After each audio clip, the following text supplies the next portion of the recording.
এক কথায় এই হোয়াইট সসটা বানানো খুবই সহজ, খেতে অনেক বেশি মজা। কিভাবে বানিয়েছি আগে সেটাই বলি। আসসালামু আলাইকুম, কেমন আছেন সবাই? প্রথমে 3টা ডিম পোস্ট নিচ্ছি।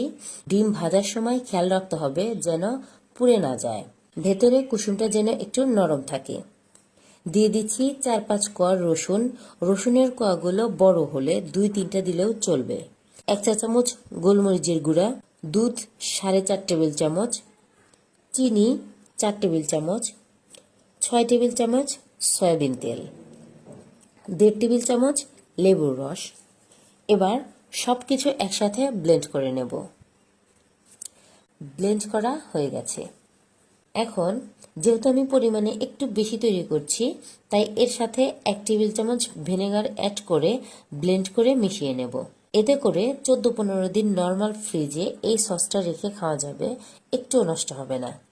এই সসটা দিয়ে খুব সহজেই ক্যাশনাট সালাদ তৈরি করা যায়, সেই রেসিপিও আপনাদের সাথে আমি শেয়ার করব। এছাড়া রুটি, পাউরুটি, স্ন্যাক্সের সাথে খেতেও খুবই মজা লাগে। বাচ্চাদের টিফিনেও দেওয়া যাবে। আসসালামু আলাইকুম।